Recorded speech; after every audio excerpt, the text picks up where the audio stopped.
Do not tell a human design manifestor what to do. It's at your own detriment. And other things you need to know about what it's like to be a manifestor, what they look like, and what the distinguishing things are when it comes to being a manifestor. And that is the point of this podcast. So let's go and start it.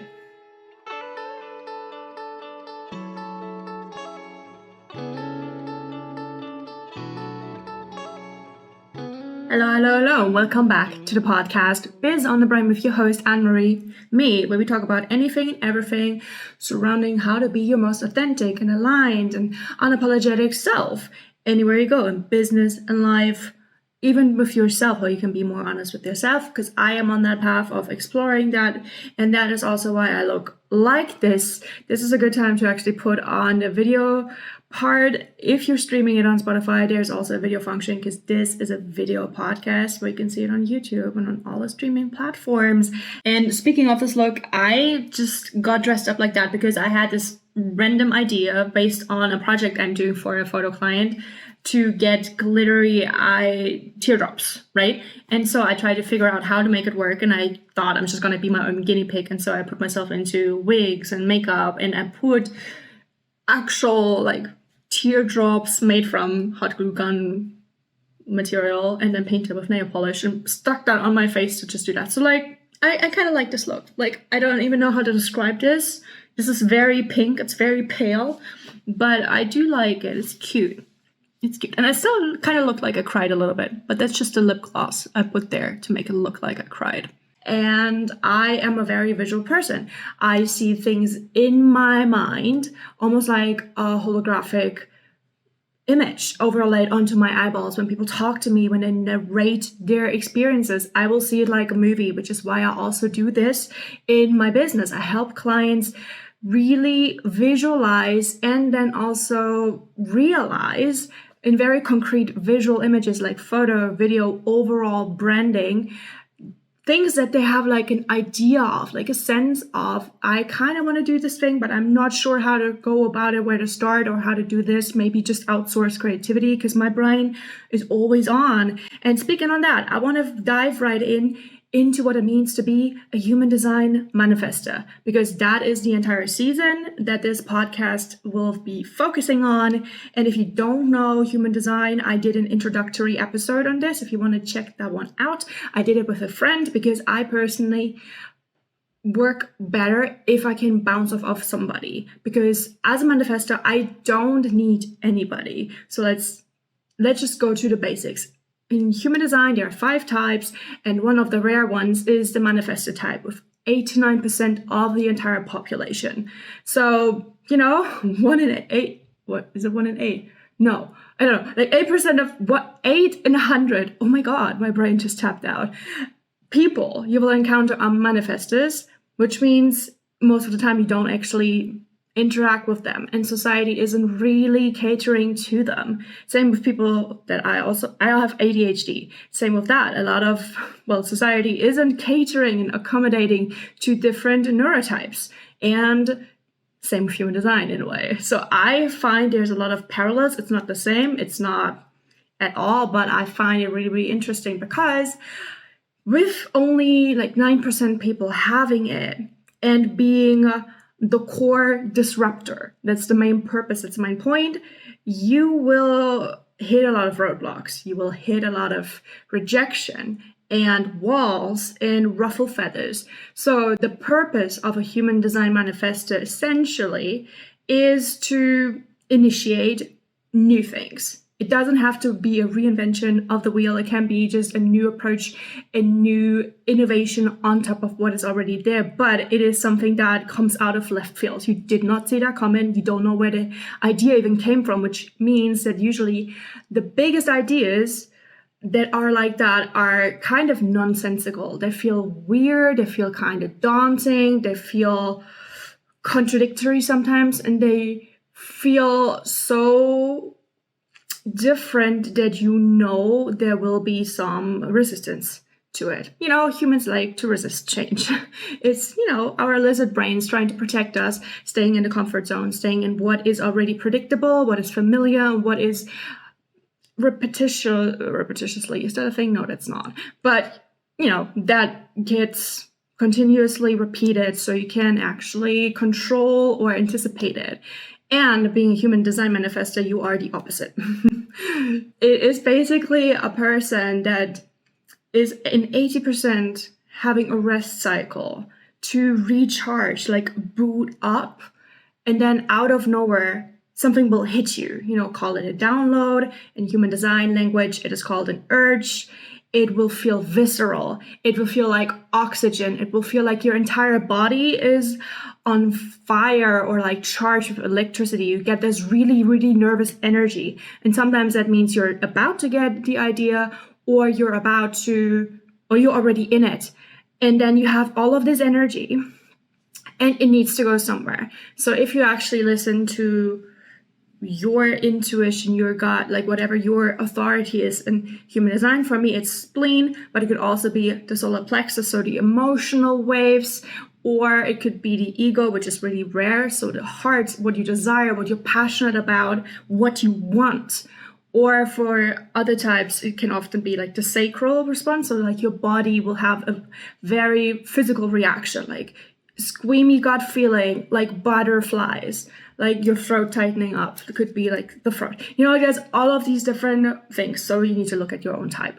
But when you are familiar with yourself and your design, and you've lived the experiment, as they say, so like you lived according to what your human design says about you. And I always want to say the caveat that human design is absolutely great. I absolutely love it because it is so precise. It's like a fingerprint, and it is kind of eerie in the way it really knows you before all of the conditioning happened by society, telling you how you should be and how you should fit into the boxes and how you should express yourself and dim yourself and all of that. When you were a kid, you were much more unrestrained. You were just your purest essence. And that is really what human design helps me get back to. If you want to do shadow work, self-development, work on core wounds, human design is great for that. And it is an experiment, which means you don't have to take it as gospel. You don't have to suddenly uproot in your entire life and think you've lived a lie, whatever. Like, take what you need. And as much as you need, you can always come back to it, because 3 years ago, I heard about human design. I found it fascinating. I looked it up. I was like, wow, that's so cool. And then I forgot about it. And then last year, I decided to get really into it and started by myself reading up on my specific gates and the different planets and authority, and like step by step, just dive in, because it is a lot to take in. And it's a lot to then wrap your head around applying, because it is simple, but it's not. So yeah, that's what it is. But essentially, human design manifestor is somebody who starts things, who initiates things, who gets things going, which could be a project, which could be a creation, which could also be people. But in essence, it's usually about yourself. It feels very personal. It feels almost selfish. You have this idea and you do not know the ripple effect, and you do not get to control it, because sometimes you want to initiate people because you see something that they can't see when you're in your little bubble or you're full of anxiety, and you know that that is a good step to take because you just intrinsically know, because everybody has their authority, their kind of knowing wherever that sits, but they don't take it because, society, again, almost punishes you for being different and for going after your dreams. It has always been funny to me how in media, and especially kids and teen movies, the main plot is always about this underdog learning to find their voice, their people, support and self-confidence, and then being affirmed, and you should just assert yourself and be proud of who you are, and just be yourself is always the message. And I always resonated with that, but I found it also very hypocritical, because whenever I was myself, I got backlash. And that's another thing with manifestors. We are polarizing from the start by essence.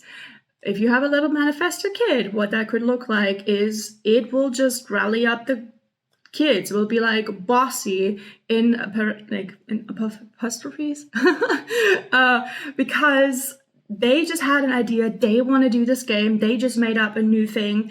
And then they just want other people to get on board.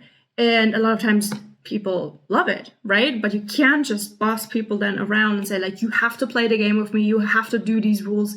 Again, we have to learn that you have to be collaborative and just let people do their own thing. And if they are coming to you, great. If they don't, okay, let them be. And that's the thing with manifestors. You're either, when you're really truly aligned and just doing your own thing, you just become this kind of radiant magnetic self that is very unfiltered, and that will instantly part people. There will be people who love it, who just can't get enough of you talking, of you showing your stuff, of your art, of your stories, of your presence. And then there are people who will be triggered. They will be hating you. They will find you weird and sus and what's wrong with you. And that is usually the reaction. And it's been like that all my life, and I could not wrap my head around it, because one of the main things that a wounded manifestor does is become a people pleaser. Either you get like very reactive and explosive and reject everybody, because the main not self theme, which is basically when you're out of alignment, your little warn blinker signal is being angry. But it's not just like, getting angry. I stopped my foot. I'm getting angry. Or like, somebody stole something from me. I'm angry. Everybody has anger. But it's a different overall underlying current of like the status quo. You've settled too much. People like rub you the wrong way, and you just get riled up instantly. And for me, I always kind of thought I had like an anger issue, because so many things triggered me like that. But I've swallowed it down. Like, I never let it out. I've always been very pacified and repressed, really, and quiet, and just blending it into the wall. Like, people literally overlooked me, sometimes stepped on me or like bumped into me, and they were like, "Oh, I didn't see you there," because I was just so retracted into myself, completely swallowed by the energy, which is another thing with manifestors. You have a closed aura. Some people say it's a repelling aura, but it sounds very negative. But just imagine, everybody has some auric field, some energy. You can feel people's emotions. When you get into a room, you talk, when you see their faces, like you can almost feel when people stare at you. There's always energy involved, right? And you can feel a flare up when people have big emotions. And with manifestors, our aura is very dense. So for most sacral types, it is open. So you can just approach them. They won't like immediately like reject you or something like that. And with manifestors, it is very dense, which is almost like a reflector shield, where either you don't really see them and get their energy at all, because this is this wall, this bubble that comes up to protect this energy, this initiator energy, to get it off the ground, and then it can reach people. So while you are initiating and while you are resting, it is basically keeping the energy and the sanity and the health boxed in. So people can't really mess with it until you like let it out or become a people pleaser. So like, it's a dense aura. And then people will feel it. Like, if you are very present, and I sometimes, stomped around the streets, and if I'm really focused and if I really want to get somewhere, and if I'm just like in my power, people will like magically part for me before they even see me or hear me coming. They will like feel there's something coming. It's almost like being pushed aside. It is really weird. And when I don't consciously do it, then they don't see me at all. They only see me when they actually hear me, when I'm behind them, like, "Excuse me, can I pass?" Because I walk very fast. I have ADHD. And so, these are some little examples. I, again, have only been doing this for a year, and I haven't really been very consistent. I'm trying to figure out a lot of things because I am not an expert. There's a lot of beautiful resources out there, like podcasts and other manifestor groups. And I can really recommend this book that I still haven't completely finished it, but that's really interesting. It's for manifestors by manifestors, called Informed, by Holly Herbick. And she has a beautiful podcast as well. And that has been really, really transformative, because a lot of these things resonated so deeply with me that I felt seen, that I felt understood, that I felt like, oh, there's other people who have the same vibe, and it's not that I am wrong or weird or broken, but it's like a theme. So it is really nice to find community in that, because the main thing for manifestors is, yes, initiating, but also informing. And that is one of the hardest things, because of all of the rejection where people are like, oh, that's too big a dream, like that makes no sense, that is impossible, or like you should just settle, you should do like things in like increments, has always gone against my grain, and I couldn't put it up because I just am very like mellow weed. I just like vibing and being by myself in my own room. I'm traveling. I like being a hermit. I like not having people around a lot of the time. And I always thought like, maybe I'm just an introvert. In the beginning, I thought maybe I'm just shy.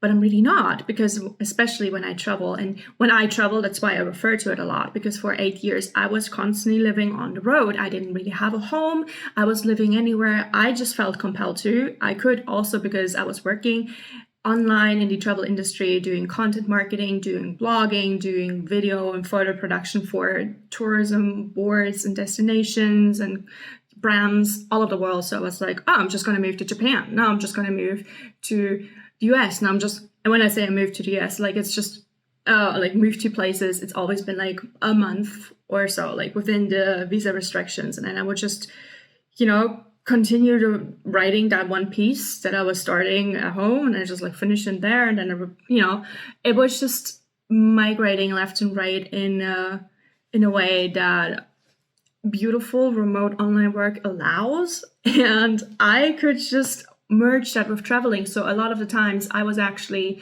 kind of resting. For me, it was work, to go to these places and to get information and to take the photos and to do the research on the ground. Because one of my things is also I do things through trial and error. So like I run into problems. I might have done the research, but I'm not the person who dives right in and researches, because I used to do that. Whenever I did that, I would never get anything done, ever. I would always feel like not enough. And so when I kickstarted myself to just move across the world and then get visa for working holidays in Japan and in Australia, and then I just moved there and worked there, that was wild to a lot of people. That was just like, I completely left people speechless and floored and shocked them, really, because at that point in my life, I had been trying to be so meek and pleasant and live according to what other people said my life would look like, ideally. Get the good grades in school, got the good education in university, didn't take any gap years, but also got an extra grade because I just had a sequence where I studied abroad. And I got an honorary bachelor on top of my regular bachelor master thing that I have. And then I wanted to find a job and I couldn't get a job. And I remember just sitting on the train, going to all of these different interviews all over the country. I'm from Germany, and crying because my body was screaming, you want to travel, you want to move to England, you want to not be here. And I was like, no, I need to do this. This is the responsible adult thing to do.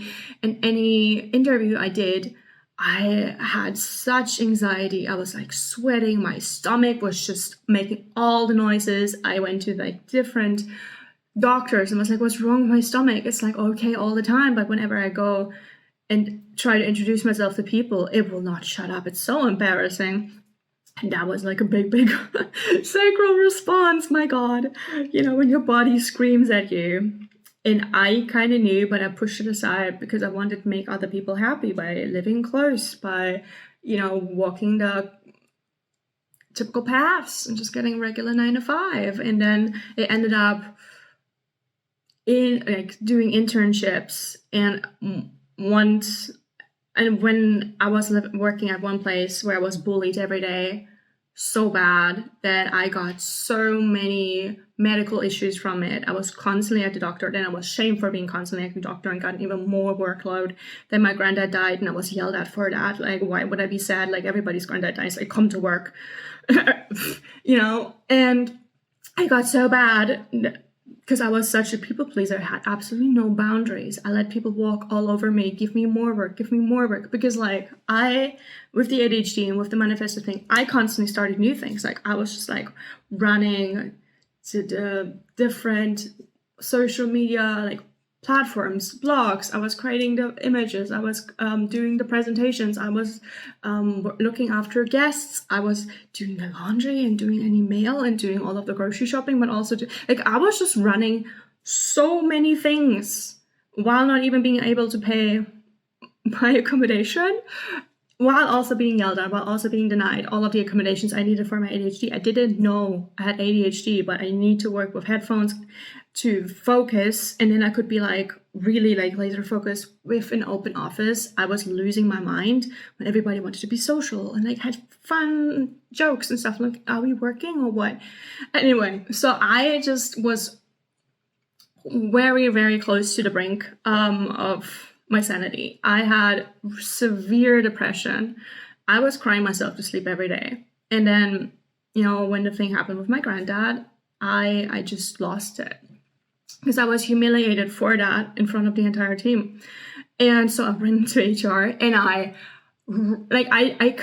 think I just blacked out there for a second. I ended up like rage screaming or something like that. I'm still trying to tame it, but I was just exploding. I was like, you can't do this to me. This is inhumane. Like, I have had enough. You need to do something about this.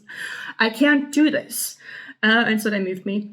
And that was good. But then at that point, I'd already decided, I'm just going to move to Australia. F you, everybody. Like, imagine the middle thumb. I'm not going to show you. But I was just like, a big F you to everybody. Big F you to everybody who can't really support me. It's not their fault, obviously, because, mental health is always a struggle for, loved ones and friends, especially. At that time, also still in Germany, there's been, even to this day, a lot of stigma and a lot of...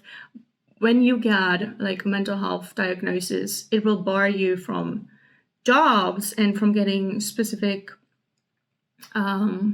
help. And it will also mean that you have to pay more insurance. Like there's a lot of things involved when you do get help that will make it so you have less help. I don't know, let's not get into that. That was like, so I was just like, okay, I can't get help here. Nobody's gonna really, really giving me what I need, and I don't exactly know what I need at that point. So I just asked the universe or whatever. I was like, what do I do? And I was like, take the holiday visa, go there, and just whatever, start again. I had no plan. I had no idea. I just had this urge. I was like, I need to get out. I need to get away. Far, far, far, far away. What's the furthest way? I can't go to the moon. I'll go to Australia. That felt far enough away. And so I just did that in the most insane way. I still don't know how it was even possible for me to do that, because I was timed in my lunch breaks. Well, everybody was going on their little smoke breaks, whatever, nobody cared, but I was constantly timed. You're a minute late, you're 2 minutes late. Like, I saw, like, what the heck? I was constantly monitored, and I only had to, I needed to go to the different embassies in person multiple times to do the visa things and the interviews and all of that, while that was across town from where I was, and I didn't have a car, so I had to use public transport, which takes like an hour to get anywhere in that town, and it was ridiculous. But don't ask me how, but I did it. I got my visa while still being on lunch break, while nobody noticed, because I didn't inform anybody. I did not want anybody to derail me, to put more obstacles in my way. It was already hard enough to muster the rest of the energy because I was completely numb emotionally. At that point, I was like, that's the only spark, that's the only thing I can cling to. So I kind of, through sheer force of will, because I have a defined ego also, I got that off the ground. And then like a month before I left, because I had everything booked, I told my friends and family, I was like, so, by the way, because I didn't know when a good time would be to say, like, I'm gonna go, and you don't see me for a year, bye, Yeah, and then everybody was like, okay, and then a lot of real close ones were shocked. I still get reprimanded for this to this day, when in fact it actually saved my life. But so like I manifested myself through sheer will and through like a random download to just move across the world, and I had nothing really planned. Like I just booked the hostel for the first week on the layover in Hong Kong, and then around to New Zealand, because I thought I'm just going to do that first before I'm going to go back to being an adult. And that was the best decision I could have ever made, and none of that was planned at all. Like I just stumbled through the day. Every day I would just ask myself, what do I want to do today? And then I did that. I tried to reacquaint myself with what I actually wanted, what I actually liked. I didn't know myself. I was just a shell of a person, which is, one reason why I started the podcast, because randomly all of these beautiful people just came into my path. And at that point, I didn't want to talk to anybody. I just was very miserable and very grumpy. And if certain people, like, because I stayed in hostels, it's usually very social. And so certain people were like, hey, well, who are you? How you feel? Like, what do you do? And how do you do? All of these questions. And I would just bawl. I would just cry and be like, trauma dumping almost. They're like, let it out, let it out, let it out. And I was like, oh my God, my life is so, and I just couldn't keep it together. And I realized that that's okay. And they were like there for me when I needed that. And then other times I was just so elated. I was just so weird in charge that I literally just stomped onto mountains because I was just sick of being cold, sick of this, sick of that. And I would just like angrily go hiking and angrily go exploring because people kept telling me I should do all of the top 10 things in these towns, blah, blah, blah. And I was like, I will not do this. I don't know what to do, which is another manifestor thing, that you do not want to do things when people tell you to do things. You do not want people constantly asking you questions. Our thing is to inform. Our thing is not to respond. So if you keep asking me question after question after question, especially if there's an underlying actual question, that tells, it's like a subliminal direction. Like, I want you to do the dishes. And like, look at the dishes. They're really not clean. Like those things. You should do the dishes. I'm like, I mean, yes, I know I should. And it feels very defined, but it is a manifested thing to constantly want to be independent, to not want to be controlled. And also, on the shadow side, when you realize that that's something you kind of now do to other people, I really have to do a lot of unlearning with that. Like, not trying to control people in that way, because again, like, I can't make people like me. I can't make people see my vision if they can't. I can't make people be okay with me developing the vision and just trusting, because I need to trust. And, finding your people by being yourself and by being open with your process where you need to be open, because if people are affected by your urge, by your initiation, like, for instance, if you have a family and you just decide to move country, you need to tell everybody that that's what you want to do, and you need to work it out with everybody. You can't just do it and transplant your family in there. Like, what is going on? That is why informing is really important. And also is really important because then you can get the right people on track with you. So for me, when I told these random strangers I feel sad, and then like, you can talk it out, I attracted those lovely people to me. And also, when I got on these angry hikes, I got into trouble all the time because I didn't do the research properly, or the weather suddenly changed. I remember at one time I was in New Zealand, I was in type.The. It's beautiful. And a lot of people told me about this mountain they saw, and then they hiked to it, but they all had a car. I didn't have a car, and I was like, I'm fine. I can walk. I walk everywhere. I'm German. And then I asked people how far it would be, like people working in the hostel, locals, and they're like, oh, it's just a 2-hour hike. Here's a map. And I got the map, and it was the scale. I don't even know. It was just completely made up. Nothing was to scale, and the scale was like split. But even that didn't make any sense. Like, it was just, I don't trust any maps anymore in New Zealand. I'm sorry. They just misled me so many times. And people do not have a concept of how long it takes to walk, because everybody has the convenience of driving. And so I hiked and hiked for like 3 hours, didn't get to the mountain at all. And then I had to walk in a ditch next to the road with all of these trucks, with these gigantic tree logs. And the cows were like mooing and staring angrily at me behind the wire mesh fence on my left, and on the right was the highway. And it was just so scary. It was so awkward. It was like covered in dust. And I also didn't pack enough food, and I had bought food that I wanted to try because it looked kind of cool. It was different than what I'm used to, and I hated everything because, I have ADHD, I have sensory issues, so I was like, sheesh. I'm angry, I'm hungry, I'm almost dehydrated, and now I have to get back, but I'm like dirty, but I haven't seen this thing, and I'm very stubborn, so I was like, I at least need to see the stupid mountain. And then I think I finally went to the mountain, and it was just unimpressive. Nothing special about it. It wasn't even that big. I mean, which is good because I'd already overexerted myself. But I kid you not, like in a movie, the clouds just rolled in and it rained. Just like that. And I was standing there like a wet dog, just like in the mud. Suddenly everything was muddy, and I was like, of course this would happen. Why? Can't I not just get someone to drive me home? And then out of nowhere, this beautiful, gorgeous jogger lady spawned on a forest walk. I don't even know. And she was like, came jogging to me in slow motion. I was like, what? Like, we're looking at her like, is she really in slow motion? Why does she look like a model? Like, in the rain, in the mud, and you dare to look amazing? And I was like, here, like, the grimiest backpacker, super miserable. And she just came jogging. She's like, oh, hey, you look lost. You need a ride. And she just opened her door to the car. And I was like, yes, I do. And I checked in with myself because I'm splenic. And I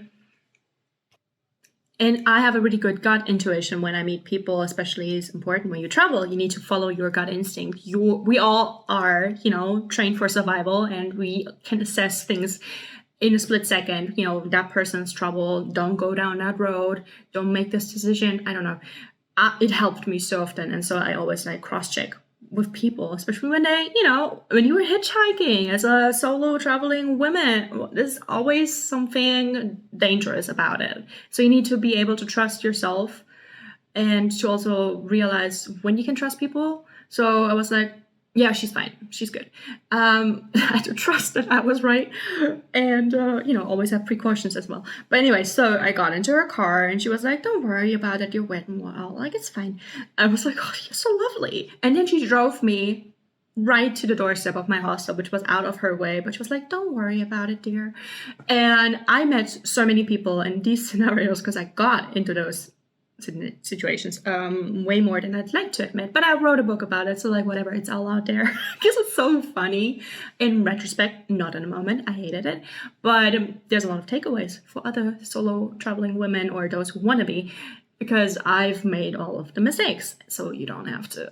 But when I realized that if I were open to the entire roller coaster ride, and these people would just find me magically. Like, I was traveling around Australia and I wanted to start my blog and my business, and I didn't know about how. Like, I had already written blogs, like I said before, like I knew how to set it up, I knew how to write, I knew how to get it off the ground, I knew marketing, but I was just terrible at self-marketing. And so like I just stumbled into situations where I went to Fashion Week and then this person talked to me. They're like, oh, you're really good at doing interviews. When I give me your business card. And I was like, I don't have them. And so next day he printed those business cards for me. I sent him a design I made in like 5 minutes, and he printed 200, gave them to me, and then he just left. I was like, what? And then next thing I knew, there were all these people like teaching me how to pitch, how to like go and do, they gave me coaching, or people gave me tips on how to do media kit. Like I met these 2 lovely women who were like, oh, what's your media kit? I'm like, what is that? And so they hooked me up with someone from London who then helped me make a media kit. I didn't know about these things. These random people showed up, told me exactly what I needed, told me how to do it. And then I just did it. And this way I kind of connected the dots, but I didn't see the dots. In retrospect, everything lines up. Everything is so clear. Even when I just randomly changed states, when I just went on trips, even though I was supposed to stay locally looking for jobs, everything just worked out for me when I really just let it be without the expectations. When I just said with myself every day, I'm like, what do I want to do? What do I want to do? Because that feels frivolous in our society, and not everybody has that luxury. Obviously, a lot of people have their families, they're settled, they have a 9 to 5, they can't just go up and do the thing. So I really was in a good spot where I could experiment with all of that, and it was just so beautiful. I got so many serendipitous moments like that really got me in the flow, in this momentum, that I then also did a manifestor thing where I inspired him. And that's a thing that manifestors have. They polarize people, but they also impact them. Both of them. What am I even saying?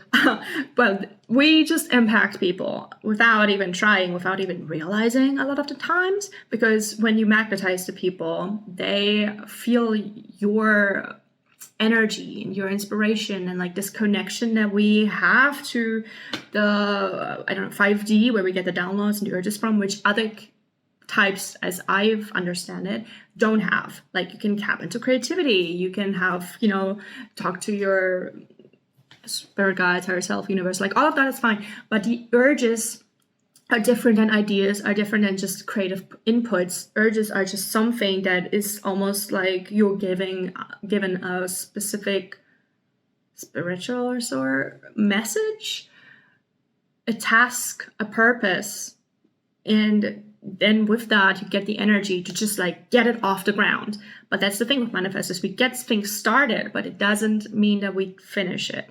Either we get the entire charge to do it in one go, which is why do not tell us things, but do not tell us to do something little by little, block it out every day. If I get the urge, if I get the energy with it, I will not sleep until this thing is done. It might take days, it might take weeks.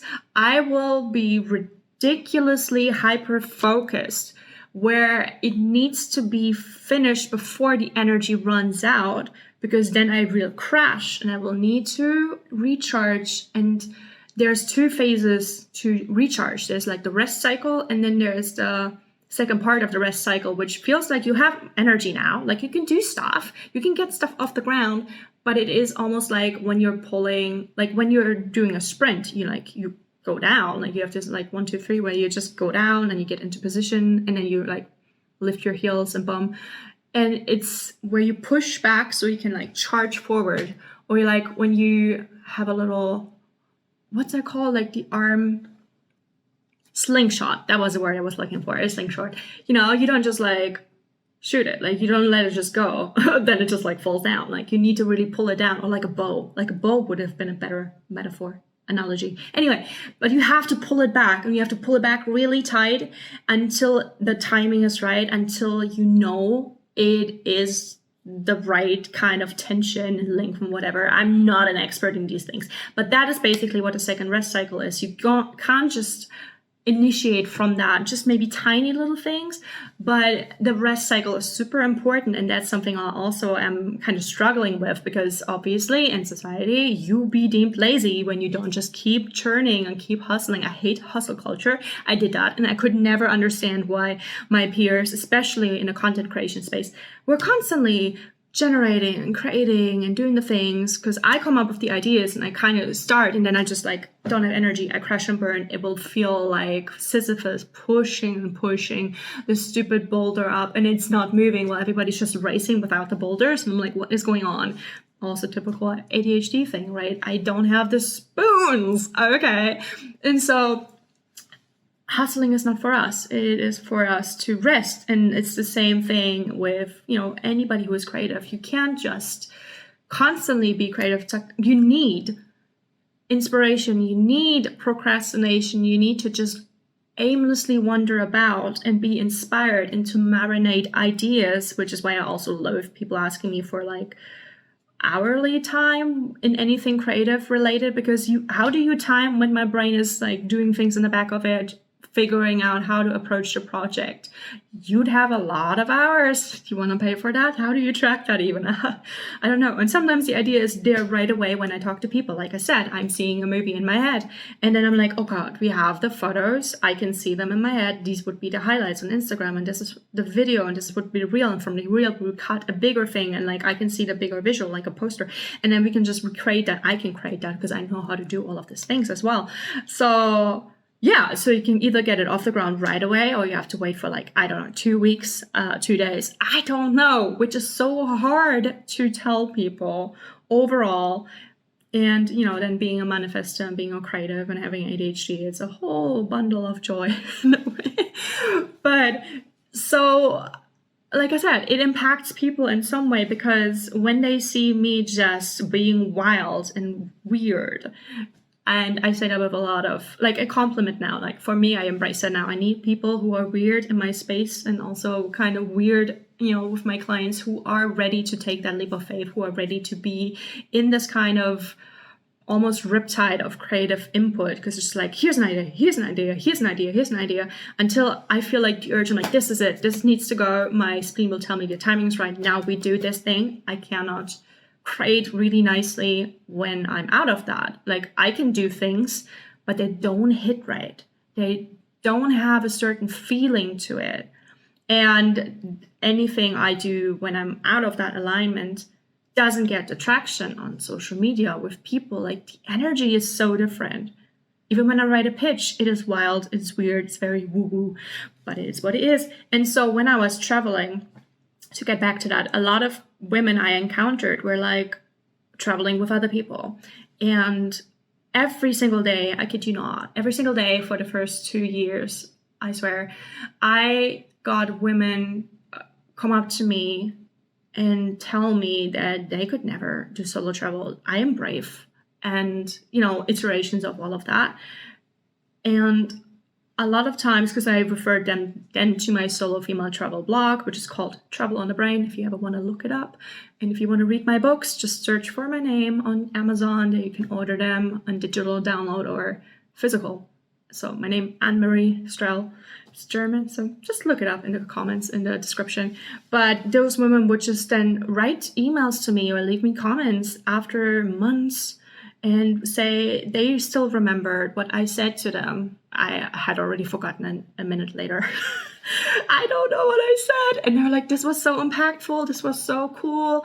And the way that they thought about me traveling solo, and like the tips I gave them, because like I also put them all on the blog to keep women safe. Like, it's really, really important for me to make people be smarter in travel than I was, but also make them more brave to just go out and do it, because it did save my life. And I would never have thought I would do this. Like, tell me like 10 years ago, tell me 15 years ago, I would have looked at him like I couldn't be that person. Who is this person? Not me. Because I thought too, it needs bravery, and I guess in some kind of way it does. For me, it was desperation, but. And every time I also am like more stationed at home, especially in Germany, I get back into this kind of mood where I feel it is so anxiety inducing to just go start traveling again. And there's so many things I need to consider and so many things I need to plan, especially if you only go for the typical holiday duration, like a week or two. I had the privilege of then going for a couple months, right? And that is scary.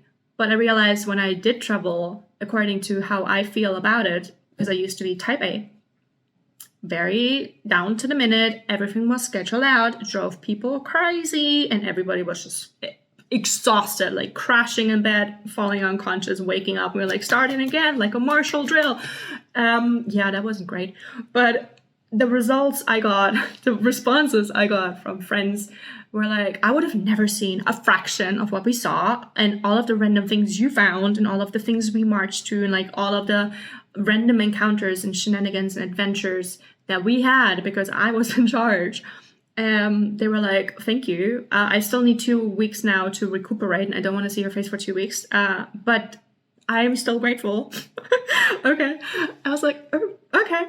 And so when I'm by myself, I can do whatever I want. No compromises no flooring people. But again, people then still approach me on park benches, on the street, and they just randomly tell me their life story, or they randomly comment on something that I wear and that inspires them. Like in Australia, I cut my hair and dyed it pink, and I went to Fashion Week like that. It was the worst haircut. It was a whole ordeal. It's a whole trauma story around getting that haircut. I was forgotten in a chair with the bleach 3 times. I put it on, like, I don't know, they were burning my scalp off, and then they didn't even know how to get the color right. So I had to do that. I was like, I know nothing about coloring hair. What the heck?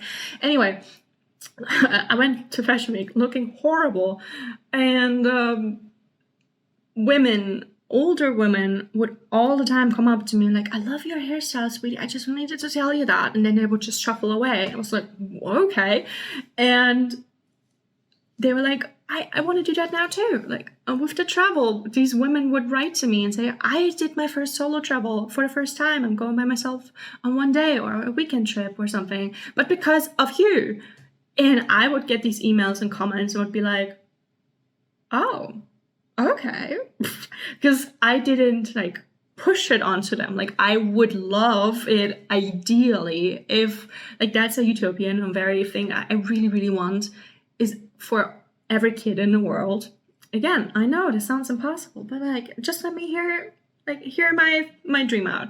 I want every kid in the world to be able to go travel while they're still in school, or like at the end of the school, like half a year, or like even 3 months, just to be able to see other cultures, other countries, but also like be safe.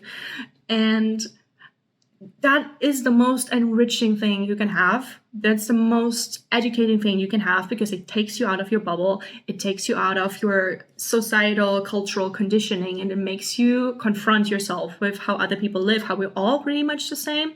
And it made me learn more about my own culture and myself than it did about the other cultures. Like I found them fascinating, and I was so interested in learning what is culturally polite, wrong, or not, you know.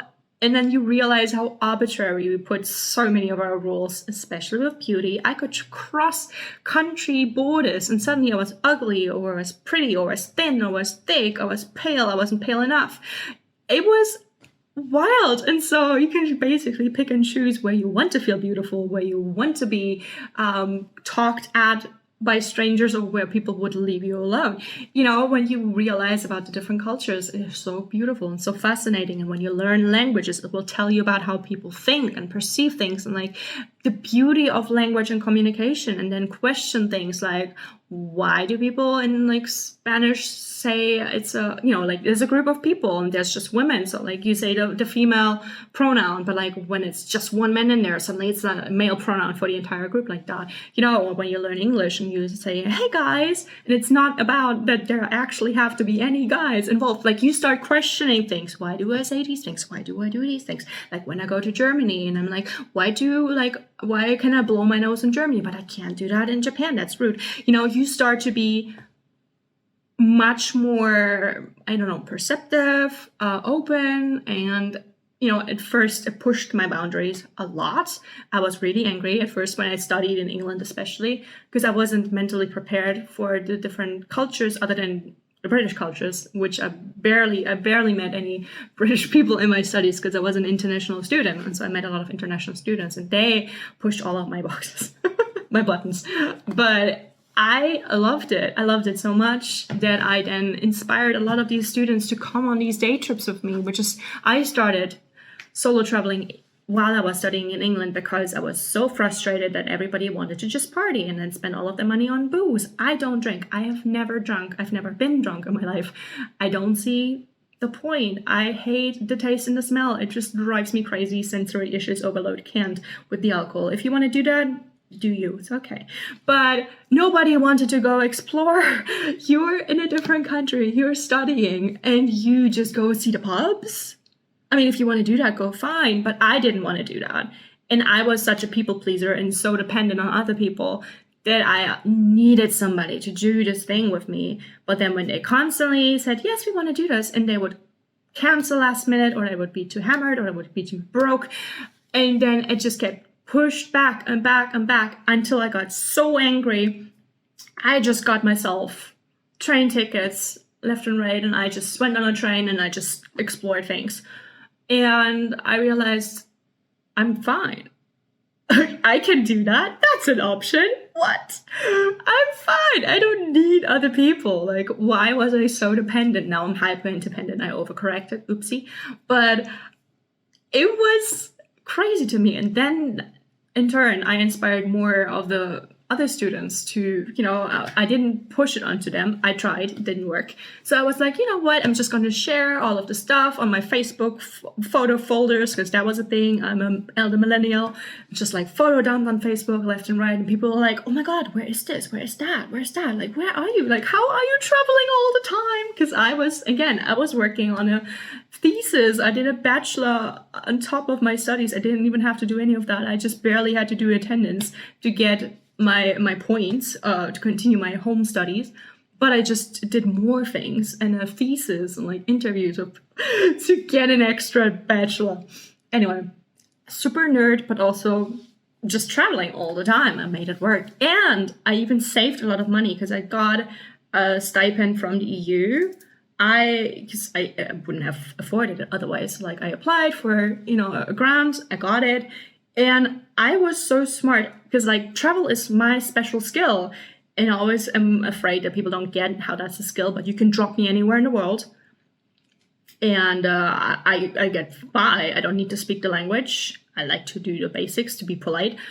But I will find people who help me. I will get around. I will find the best deals. I will manage to get out. And there's been a lot of situations where people literally just drop me on the street, even though I was supposed to be on a press trip. Like, they left me in Barbados. Like put me in a van, drove me somewhere in the middle of nowhere, dropped me off with my bags, and like, here's a hotel, bye. And I was like, excuse me, I'm being paid to like go to this cruise ship, and you're just dropping me off because you didn't get the instructions and you didn't believe me. And everybody was on holiday. I couldn't call anybody, so I was like in this random hotel. I had to Google map myself. Like, where am I on Barbados? Stuff like that. Or they forgot me in forest, whatever. Okay, long story. I have a big trauma history of all of the travel times because people took a lot of advantage of me and didn't understand also my manifesting vibes when I was trying to give them new ideas, and they then wanted tried and tested things that I can't do. I start new things. I start podcasts. I start interviews and blogs and vlogs and like, there's so many cool things that I'm always itching to do and introduce people to, but everybody's just so used to the tried and tested, and which is, to me, also one of the worst marketing techniques, and a lot of people still use it. Don't ruffle the feathers. Just look at any of the big movie studios just regurgitating all of these sequels and rehashing on live action. Like, we don't want to do anything new. We don't want new ideas, really. We just want to get where we know people will like it, even though they loudly complain. I don't know. So I did all of these crazy things, and people were impacted by it. And then people started, also traveling abroad, also studying abroad, because I did that. And funnily enough, I like looking back, because you can ask people for their human design. Most people don't know what that is, what you need to do to get your chart. There's free online generators who do that for you and tell you what you are and all of the information. So all you need is your birth date, the birth town, and the time is pretty important. A lot of people don't have their time, so you need to track different times throughout the day with the same chart and see if there's some changes, because there can be wide, big changes. For me, I'm a manifestor, right? But if I were to be born a couple hours later, I would have been a generator, which is the opposite, basically. And that's wild. So like a minute even can make a difference. So look that up. But to summarize with Manifestor, we are here to initiate things out of nowhere almost. We need to be resting 80% of the time. Then 20% of the time we use so much energy to basically make up for the 80% we rested, and even more so. Like, it's not that we give, 80%.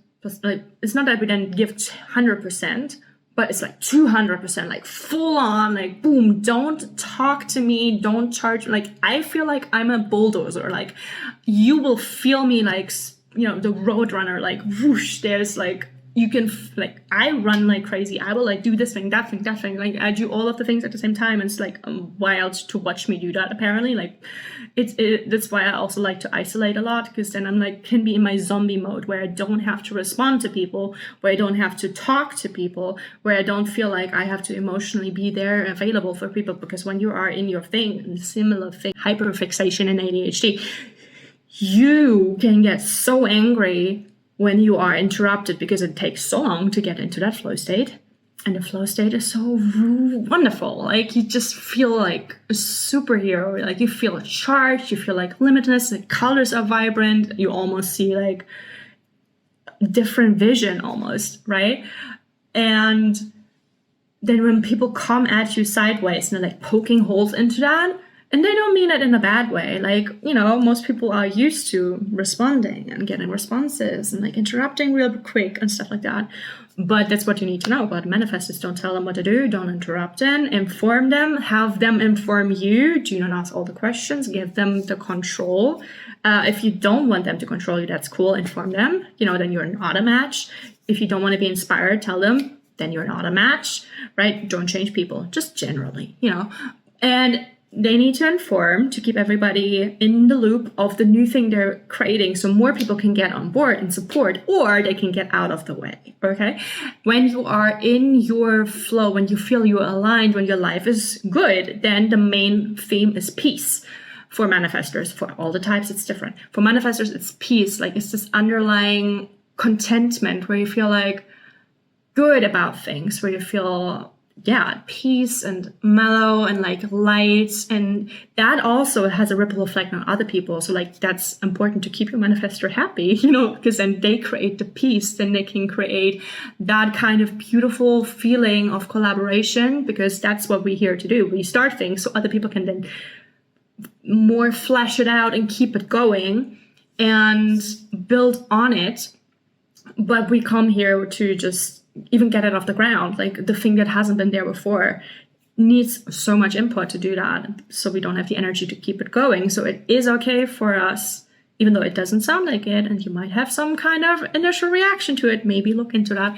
It is not for us to keep it going. There's so many jobs out there also, like, the CEO doesn't do all of the menial tasks as well. Like they start things, they introduce new ventures and people and network, and then they have their workers to take it on.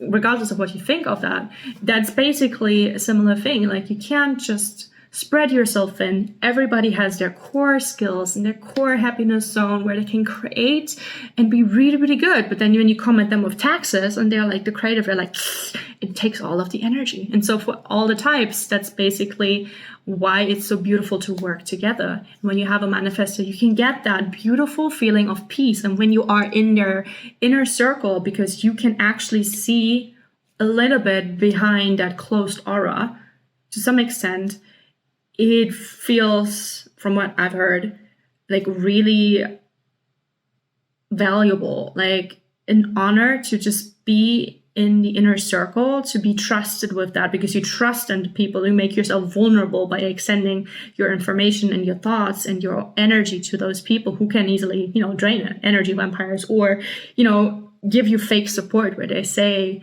yeah, I support everything you do, but let's be realistic, or even they say, yeah, I support you, but you can feel the energy. It's like, they're probably not going to make it, or they shouldn't be so frivolous, like the judgment, you can feel it. And so we like to cut people off, right? And so when you are let in, when you are informed, they get out of the way. They're just there for support in whatever way, actually helping you with the project, or just actually being there emotionally and just being like, yes, you can do. I mean, obviously you also want people who are real, right? You don't want just the yes people. Sometimes you need course correction, whatever, but who generally want to see you thrive, who generally think you're the bee's knees and you can do crazy shit. I don't know where you're going, and the manifestor doesn't know where they're going, but you trust the process, and they trust that you trust the process, and I trust you. Like it's this beautiful collaboration where you then can get even more the energy. And then the thing with manifesting in human design is also that all the types kind of complement each other, right? It's like the generators do the thing, manifesting generators add more stuff, reflectors, they will look at everything, how it works, and the projectors will give more wise advice on the direction and like what's working, what not. And the manifestors started in the first place. So like it's this beautiful cycle that can get started over and over again. And because you have all of these different centers in your body that tell you how you operate in the world, how you express yourself, how you resonate with people, how they resonate with you, you can fill in your chart with the people that have like the other things filled in or not filled in. So you can like a puzzle piece go together and then, charge yourself. But with manifestors, we don't essentially need people. If we do choose people, we then actually want people, I can go initiate myself by myself, move to Australia. I don't need anybody informing me of that. I don't need anybody responding or inviting to make me do that. I can just do that. I can start a project. I can start a business. I can start a new friendship. I can just literally walk up to people and be like, hey, I like your face. What's that on your sneaker? That's really cool. Tell me your story. And then suddenly we're friends. We initiate things. We initiate friendships, and it will come off as really intense. And I had to learn to be okay with that. And that is also, I always like to call it the sorting hat for business or people. When you're just yourself and you approach people in that way and you see their reaction to you, they will, especially with manifestors, you're like, positive or negative, but it's very immediate and very visible. You then know who is for you and who isn't, because we are not here. Our job isn't here to make people like us and make people see our things and make people appreciate us. Like, no, we're here to find the people who vibe with us, who want to support us, who want to grow with you or want you to grow, just make everything a better place for everybody in a way. And those that don't resonate, they can just keep going, like walk on, that's fine. They will have their own people, right? And so when you focus on the good things instead of all of the things where you're lacking, where you don't feel welcomed, where you don't feel understood, that is your sign. And according to yourself and not self, you can then assess that. That is your sign that that is not for you. And you are not here to make it for you. There's always another way. Choose the path of least resistance, okay? And that's easier said than done. But the more and more I work with human design and my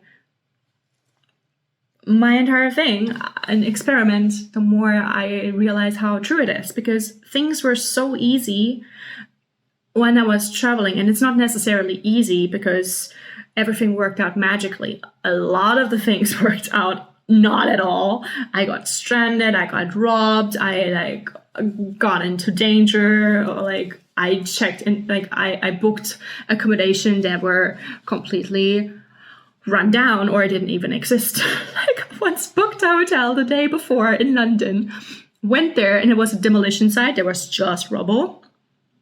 I was like, that listing was still available yesterday and it had good reviews. What the heck? Right? Anyway, a lot of things didn't work out. But overall, I was still happy with myself, happy with how things were going and how much I was living a life that I appreciated with all of the ups and downs. Germany would say, das Leben ist kein Ponyhof, which means life is no pony farm. That's such a weird thing. But yeah, ultimately, that's why I love human design so much. And to recap again, a manifestor is somebody who initiates things, people, and situations out of nowhere. Usually is very nonsensical. It feels very urgent, which is why we have a closed aura to protect ourselves while we mull over that thing and while we recharge and while we can get fired up to do the thing. But then we have to inform people, especially if they get impacted, so they can either get out of the way or they can get on board and support us and then take it over, because we do not finish things most of the time. We're here to start things. It takes so much energy. It's not in our design. There's other types who then carry on the task, the project, the thing, the thought. Sometimes it's also done. It doesn't have to be constantly continued. Sometimes it's just really, you needed that new input of the information or that new move or whatever to just have that. And then other things come after that. It doesn't have to be completely resolved or finished or continued. Okay, but it can be. And we are ourselves theme, which is when we are aligned, when things are going right, as a general check-in, is peace. If you're feeling peaceful, we can extend that to other people, but generally our life feels peaceful and content, and we're like, things are good. Like, I'm in the flow. If the opposite is true, if I'm angry, that is the not self, then I know this is a warning signal. That person pissed me off. That person crossed my boundaries. I crossed my boundaries. I didn't honor myself. I have been stuck too much. I've been approaching the wrong thing. I followed maybe an idea, but it wasn't an urge. Or I overrode my rest cycle, tried to push too hard. If I'm angry, I need to honor that. And it's not wrong to be angry, and especially with women, we're always being taught as little girls to not be angry. That's not ladylike, that's not nice. And so we internalize that and then get different wounds, like the repressive throat wound, if you want. So knowing that, for me now, I'm not triggered as much when I feel like the anger flare up, because it's like very immediate, very visceral, and it's different than just having the general emotion of being having anger in a moment, right? And then another thing we do is we polarize people, again, like get out of the way or get on board. We impact them even if we don't realize it. So sometimes, especially if it's a very personal thing that you initiate and it doesn't make any sense, it can still have an important initiation and impact on other people, which we do not control. We don't get to say who gets impacted by what. But it can have this big ripple effect on the collective, which is why initiators are there to like start things in the collective, even if it feels personal. Sometimes it is focused on personal reasons, and if you read your human design chart, you know more about that. But ultimately, it does have a bigger picture impact, and we don't need to see it. We are very much in the moment creatures. And that's what manifestors do. So like if you feel somebody who hates being told what to do, hates being constantly asked things, hates people blocking their creative ideas or impacts or new things, or who is always doing things that you didn't see coming, where has this crazy energy and you feel like they can do so many things and they're everywhere, and then suddenly they're gone. And you're like, where did they go? Like, what happened to them? Like, those are manifestors who are in alignment. And it is so fun because looking back at people I've met, and especially friends I've had that really, really impacted me, those were manifestors, and I didn't know that. Like, I recently checked people that are no longer in my life, which we were like so close, like initially, like they just saw me and instantly kind of adopted me. And they're like, we're now friends. I'm like, okay, what? And the manifestor in me was also like, no, we're not. And I resisted that for a while. And then they just, initiated me onto all these new things, like this music, these artists, these projects, these adventures that I still to this day hold so very dear. And then they just vanished overnight. And it still feels painful to this day, and I still don't know what happened. But usually, in many of these cases, they just had this big, big anger come up out of nowhere. Didn't even have anything to do with me. It still felt very personal. And then they just either initiated themselves to move away and start again, whatever their thing was, or they stayed angrier and angrier, and like it got worse and worse. And they just removed themselves from everybody. So looking at that, now it makes much more sense. Okay, so like anger is a really good indicator. And if you feel a manifestor being angry, let them be. Move yourself away out of the danger zone. Let them reflect, because, it's not your job to cater to other people's feelings, but you should also be nice about it and empathetic. Don't shame them for it. Maybe, assert your boundaries, essentially. But maybe make it aware, give them awareness of like, this is what's going on, like you're being very angry and all of that, like we'll talk later, okay? Do you need something right now? Can I help you not be so angry? Or like, do you want to settle up for yourself? But that is essentially what I wanted to say about being a human design manifestor. I know this has been a long episode, and there's been a lot of rambling in between because, again, I say I have ADHD and I have a lot of random examples, and my brain taps in and out of those. So I hope they made sense. Again, I wrote it all down in a book chronologically in like short chapters, like short story kind of wise, but all real. Everything happened to me. So if you want to get a more sorted approach to my life and story, get the books. Just search for my name on Amazon. If you want to learn more about Manifestors, stick around with the podcast, because I am interviewing a lot of beautiful manifesto women about their experiences and their different styles, and they have such great backgrounds. And one of them actually is also somebody who doesn't, in her words, she doesn't have human design wounds. She's always been so assertive and so sure in herself that she was like, oh, you don't like me? You're really triggered by me? Just existing, just breathing, just entering the room?